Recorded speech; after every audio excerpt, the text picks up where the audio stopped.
My name is Joe Kurnos, and I work with RE/MAX Executives and Castle Property Management, basically doing real estate sales and property management services for folks in Northern Virginia. Love that. And could you go into detail a little bit about what are the types of services that you provide on the property management side and then on the other business side? Just what are clients coming in for ideally? Sure, what are they looking for? Yeah. I've always said they're very different businesses, and I started with the real estate side, started selling real estate in 1998. And I did that for, well, I still do it, but up until 2007, the market was great. I mean, I got into the business, started off with teaming with another really senior person, broke off on my own about a year later, and it was a blast. The market was great in the early 2000s. We had the dot-com boom, so many things, and the market around here was great. Then in 06, the market crashed. We had the financial crisis, and my business on the real estate, everybody's business, took a big hit. So at that point, I had to figure out what am I going to do to get things back to where they were. The market was the market. You know, I was spending a lot of money on advertising in the local market. Couldn't afford to do that anymore. There was really no point to it because the market just couldn't sustain it. So I decided I needed to diversify, and I looked at what are the different markets I can get into. And I went into three. The distressed sales, distressed meaning foreclosures and short sales, because values were going down, people were losing their homes, but they had to be sold. And there's different ways of selling them. So I went into that business. And then I also in 2008 started Castle Property Management. And I started that also because of the distressed sales. Because the way I looked at it was that people, if they had to leave the area, if they had to leave their home, they had several choices to make. If let's say they paid $500,000 for their house and now it's worth $400,000, they either had to sell it and write a big check to get out of it, or they had to just leave the keys on the counter and let it go to foreclosure and affect their credit. The other thing they could do would be a short sale where you actually work with the bank and try to get it sold and get the bank to forgive you the difference. Yeah. Or you could keep the property, leave, rent it out, and wait until the market gets better to sell it. So I kind of got into all those different options that people had at that time. And it really worked out well. I mean, it was tough getting into the foreclosures, REOs, what we call them, REO side of things, because you have to make relationships with the banks. So it took a few years to do that.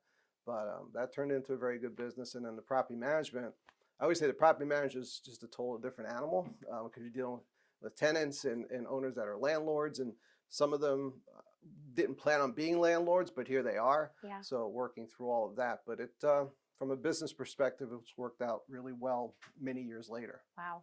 That is intense, and it is another, as you say, animal there with property management. You are dealing with tenants, so that can be a little bit of a challenge sometimes.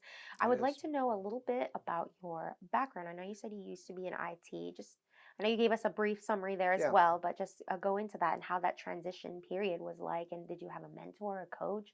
How did you gain all this insight? Oh, great question. So, boy, a lot of stories I could tell with that. So, came here.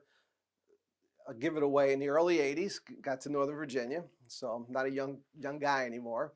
And I was in IT and defense contracting, basically. And IT was even different back then, too. There was no internet, that type of thing. Oh, my goodness. So a lot of mainframe computers and things like that. But I was doing that. And then in 1984, I want to say, I owned a townhome in Sterling. And I wanted to sell it to get into another house. And I decided that, and I didn't have a real estate license or anything at that point, and I decided I'm going to try to sell it myself and save the commission, So I stuck a sign out in the yard, for sale by owner, and I think it was, I don't know how many weeks later, nothing was happening, and I literally got a knock on the door from a real estate agent. He was the manager of one of our local companies here. Yeah. I'll even name them because I still love this guy to death, Jack Lawler Realty. Oh, so I get a knock on the door from the manager there, and he's like, "How's the house sale going?" And I'm like, "Well, it's not." And he goes, "Let me do it for you." He goes, "This will be my rate. I'll get it done." So I'm like, "Okay, do it." So I list the house with them. And then he asks me, he said, "Hey, since you're trying to sell your own house, did you ever think about selling real estate?" I'm like, "No." I said, "That's not me." I said, "Because I got a solid job. I don't want to go to like a commission only job and that's too scary. Didn't want to do it. He goes, come in and talk to us. He goes, you could do both. You could do your IT job and still do real estate and have the best of both worlds. And I said, yeah, but I really don't want it to interfere with my full-time job. And he said, it won't, no mandatory meetings, any of that. So I went in, I met with Jack, the owner of the company, and I said, okay, I think this could work. So I went and got my license. This is 1985 now. And it was interesting. I got my license, I'm all excited. The first thing I did is I made up a flyer. Now, back then there was no fancy stuff, right? So I just made up this black and white flyer, made copies of it, literally went to Sugar Land Run and Countryside, some communities, close to where I lived, and I put them on doors. Within a month, I had 5 listings. Look at that. Oh, it was awful though. Hey, it's something. You got to start somewhere. No, it was great from a business, but it's like, I still got this full-time job. I'm a brand new real estate agent. No clue. Jack helped me through it. Okay, he got me through all those sales, and I said, I'll never do that again because I couldn't handle that kind of volume, as a full-time person somewhere else. But it got me into the business. And from there, and really for a long time, from the mid 80s till the late 90s, that's all I did was real estate part-time. Yeah. I did a few deals a year. My friends, people I knew, so they knew my work schedule. They knew what my other commitments were. The workarounds, yeah. Yeah, but it kept me in real estate that whole time. So I remember all of the markets from the 80s, 90s, what have you. And people that I came across through all that time, other agents would say, why don't you get into real estate full-time? And I'm like, same thing, it's the commission. I don't want to do commission only. And then in my IT career, I was more on the technical side of things. Yeah. But then in the mid 90s, I kind of got early to mid 90s. I got into the business side of things, business development and things. And I kind of enjoyed that. And what I learned from that was I had, and what really kind of took me out of my comfort zone to bring me into real estate is that, because I was always afraid of the commission only job. And when I transitioned from my my straight salary in IT and went into business development, part of that compensation package was I had to take about a 50% pay cut. But I had a target. If I did well on the business development side, the potential was to make more than what I was making. Okay. So I took that chance and I blew it out of the water. Nice. And kind of what I learned from that, it kind of, after you think about it, it's like the more risk you take, the more potential there is for, to make money or whatever it is you're trying to do. Yeah. But you got to take that risk. If you want something nice and cozy, it's just like investing, right? If you want a 4% interest rate, go get a CD and you're done. If you want to invest in the markets, there's a bigger upside, but there's some risk. So I took the risk and it worked out well. So then we got to 1998 and I was thinking, this might be a good time to try real estate full time. Yeah. And I'll do it for a year. I said, I'll try it for a year.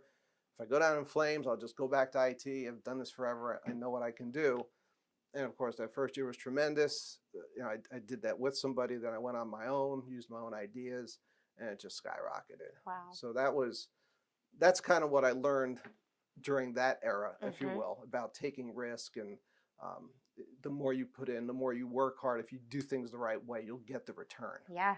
Yeah. It sounds like you're a big risk taker. Sometimes that can be scary because you really don't know what the outcome will be. And it's nice that you had your job to fall back on too, right? Yeah, I mean, it is scary. I mean, there's no doubt about it. And even, like I said, and there's things you don't control all the time. I mean, like I said, I was fortunate in my timing too, because the late 90s, early 2000s, we're in a really robust real estate market here. So I got in it at the right time. Yeah. And so I feel fortunate in that regard. And the things I did worked. Yeah.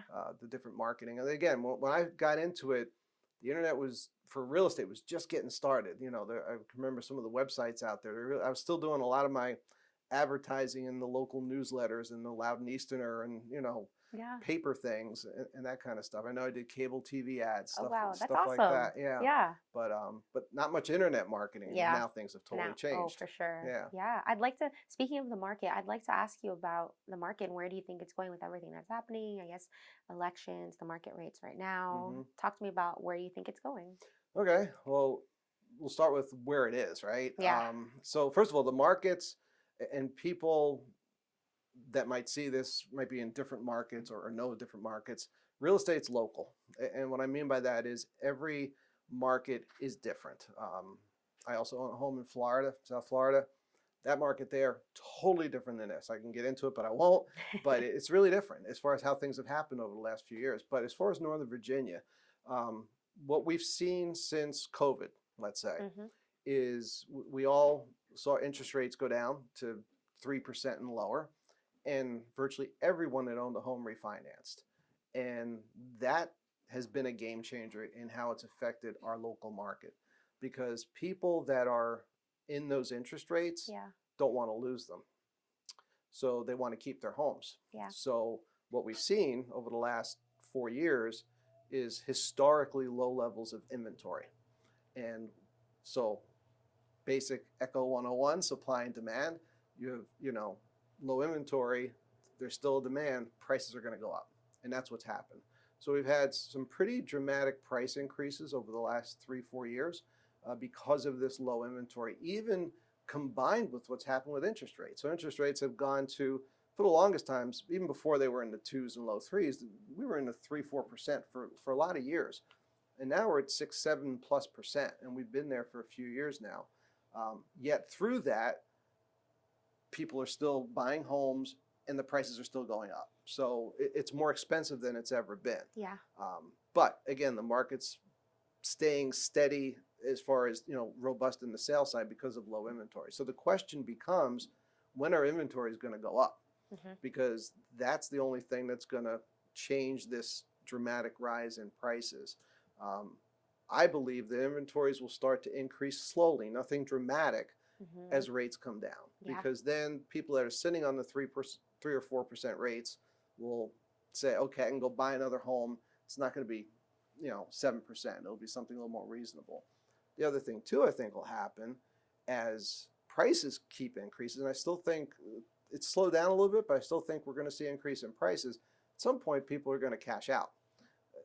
They have their 3% loan, but now their houses went up, hundreds of thousands of dollars, and they may think it's just a good time to cash out. That will add inventory to the market. Once we get the inventory back, that will stabilize prices. So I think it's not going to be dramatic. I think it'll be a slow buildup, but I think that will start happening over the next few years. So we'll start to see the big rise in price stop and kind of steady. Who knows what we all try to look in a crystal ball. What's it going to be 2-3 years from now? It really depends on rates, economy. I mean, we just had a transition downtown. What is that going to bring? There's so many factors that can come into what happens that it's really hard to predict. I think you got to kind of look at it on a year-by-year basis and kind of see what's going on. For sure. Yeah. And now I'd like to ask you about the NAR lawsuit and what that entails for you, and was it a challenge for you? Because I know some people say Virginia has been doing it for a while, but some people, I guess, were more knowledgeable about it versus others, and just how that's affected you and your clients and all of that. Yeah, so the NAR lawsuit, and for people who may not know what that is, basically there was a lawsuit, I forget what state it was filed in, but said that realtors were basically practicing real estate almost in an antitrust mode, where they were forcing up prices by the way they, made sellers pay buyers commissions. So basically, when we would go list a home, and I'll say right up front, all commissions are negotiable, right? But we'd go in and we would sit down with the seller and say, okay, this is what your fee is going to be, and it'd be a total. And just for ease of conversation, let's say that number was 5%. It would be a 5% commission, and as a listing agent, I'm going to get this part of it, and I'm going to offer this % to the buyer's agent. And then that percentage to the buyer's agent would be put in MLS, so that when a buyer's agent would be looking at homes, they knew what they were going to be compensated, because that's what the seller was offering. Basically, that's gone away. And on the buyer side, I mentioned the seller side, just to circle back to the buyer side. In Virginia, and I'm not sure it was like this everywhere, and this might have caused the problem. In Virginia, when a buyer signed an agreement with an agent to help them find a home, it said in there essentially that the buyer was responsible for that commission. However, if the seller was offering a commission, they could use that towards what they had to pay. So typically, a buyer wouldn't pay any commission because in their agreement, if the buyer had an agreement with the agent to pay 2.5%, and the seller was offering 2.5%, it didn't cost the buyer anything. So that's how it worked, and it worked well, we thought. Okay. Other folks didn't agree with that, so now it's changed. So how it's changed, and it's funny how the media reported this in the beginning, and oh, home prices are going to drop because commissions are going down. And I was like, what are you talking about? It's like, that is not going to happen, and it didn't. The biggest change, really, more, I don't think it's for the consumer. I think it's the real estate professional that's really seeing the change. And the change is that when we sit down with a seller now, we have to tell them, hey, this is my fee for a listing. And the buyer, when they write the contract, the buyer's agent, they're going to list in there what they want for as a commission. We never did that before. It's never part of the contract. It was agreed to up front, not part of the actual transaction. So now when a buyer agent writes a contract for a buyer, it's saying in there, this is what I want for a commission, and it becomes negotiable right there during the offer. So that's a big change. And what's interesting is, so on the buyer side also now, when you're signing up with a buyer, you're saying, hey, Mr. or Mrs. Buyer, my fee to work with you as a buyer agent is going to be X. And we're going to write that in the contract and request that the seller pay for it. But again, if the seller doesn't pay for it, then it falls back on the buyer. And my own feeling is that it's going to be case by case, but a lot of buyers aren't in a position to pay that. So how that makes for a very uncomfortable discussion between the buyer's agent and the buyer, and how to work that out. But that's on a case by case basis. It's Do you got to be feel worked. that maybe having that open line of communication and maybe just educating whoever's on that other side when they need to sign will kind of put them at ease? Or do you think it's just, like you said, case by case? It's case by case. I mean, and every agent will decide how they want to handle their business differently. I think what's going to happen, though, is depending on the market, that will drive how the compensations go. And here's what I mean by that. If, like we've seen in the last few years, you put up a house for sale, it's going to sell in a week, get 10 offers, get bid up. If you've got, as a seller, if you're looking at all these contracts and now there's buyer agent commissions in there, you may say, nope, don't want them. Okay, don't have to pay them. And then, of course, that puts it back on the other side to accept that or not, because it's negotiable. Okay, so buyer agents in a hot seller's market could really lose out. Okay, because sellers don't want to compensate them. They don't feel like I have to. On the flip side, when the market shifts, it's going to go just the other way around. The sellers are going to say, I'll pay you whatever, sell my house. So you can come in and ask for 3, whatever percent, and they'll pay it because they want to sell their house. So I think the market will evolve based on, or the commissions will evolve based on market conditions. And I think agents just have to be aware of it. So right now, if you're in a hot market, you want to be on the listing side, right? And that's no different than it's always been, But I think most important here is, because markets change, I know there are some agents that specialize in listings or specialize in buyer's agents.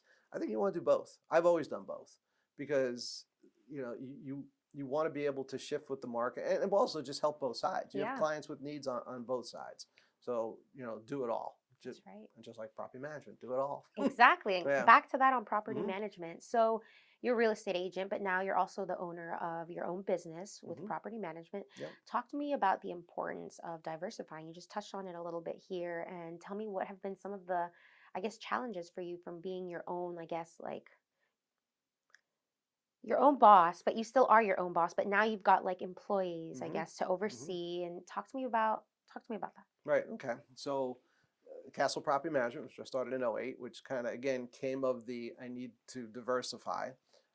One thing I'll mention too, talking about diversification, where it helped back then, but I think if you talk to most real estate agents, the last 2 years, and not everyone, but the last 2 years have probably been their most challenging years in sales. I mean, the bottom line is transactions. Forget about prices. Most people think when people come to me, it's like, hey, the market's great, isn't it, Joe? It's like, because prices are up. It's like, I don't really care about prices. From a business perspective, I Yeah. care about transactions. Hmm. Okay. Well, transactions are down over 50%. So that affects real estate sales, mortgage companies, anything around real estate is going to be affected by that. So most of us been really affected over the last couple of years. We've seen our income go down. Yeah. But on the flip side, property management. What are people doing instead of selling now? They have their 3% mortgages. So they got a nice, low mortgage payment. Rents have gone through the roof. Now when they need to sell, what are they doing? They're renting their house out. Guess who they're calling? Property management. Hmm. So that business over the last 2 years has gone through the roof. Wow. Okay. So again, it's good to be in different places because the market's going to do different things, but you're ready for it. Yeah. And you could take advantage of that. So that's gone really well. Um, as far as the challenge, what I said about the market, it being a totally different business, property management, and you're right, you have your employees to manage, so you have that differences. You really have to be aware of landlord-tenant law, all the things that go with that. Yeah. Available 24/7, right? Or set up services that allow for that Yes. when things happen.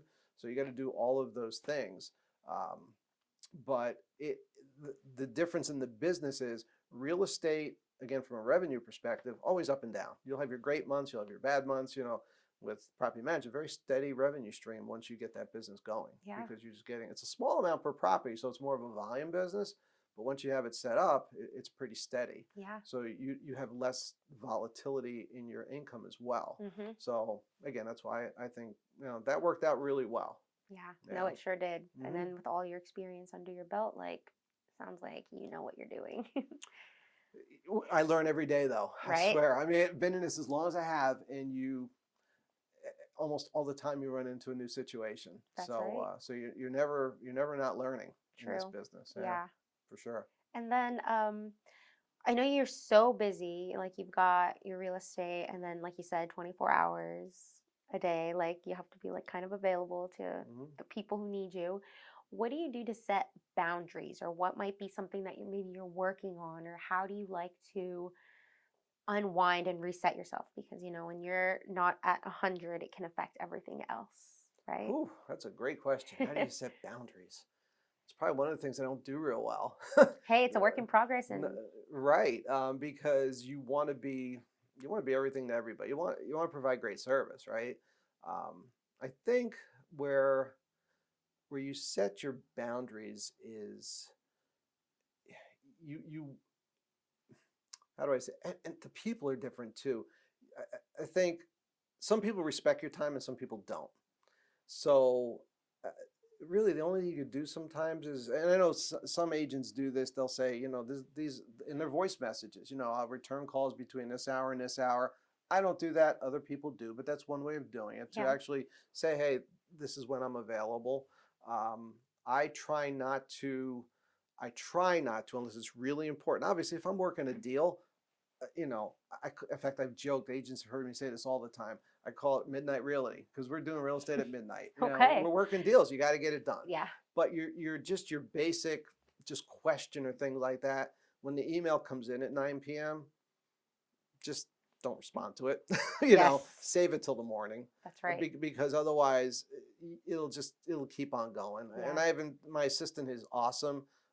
Just the other night, a tenant emailed in at like 10 o'clock and she had a back and forth going for an hour. wow, And I'm like, don't do that. It's like, because I want her to have her boundaries too. yes, yes, And it's hard because again, you want to provide the good service, but you also need to have a life. yes, So it's just a balancing act. I don't know if I have the the correct total answer, the total secret, the solution to that yeah, yet, but you want to have the work-life balance yeah, though.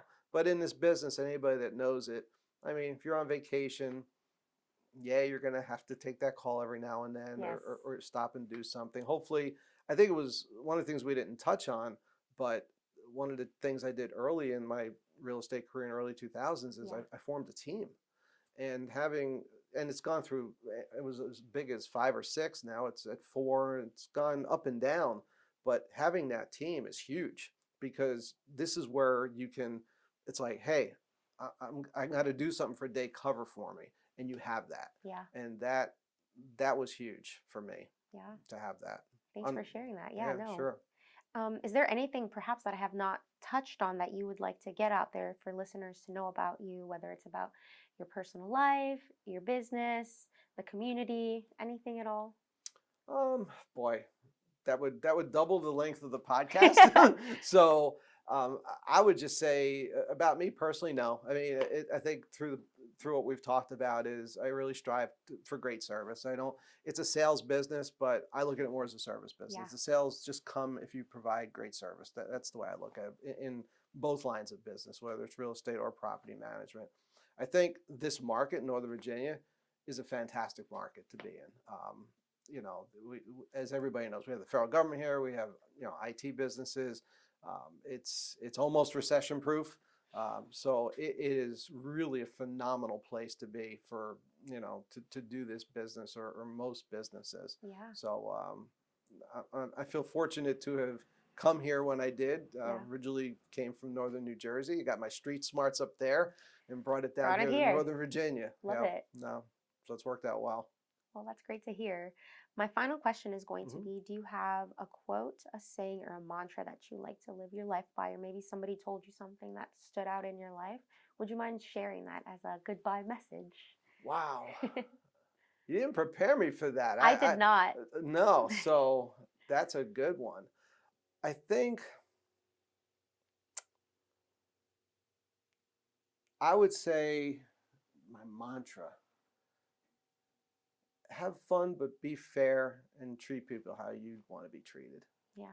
But enjoy life. Tomorrow's not guaranteed. But just, live it the right way. Yeah. Yeah. Well, thank you so much for sharing that message, and thank you for offering a lot of insight and wisdom into Sure. the industry for real estate. And thank you. You're very welcome.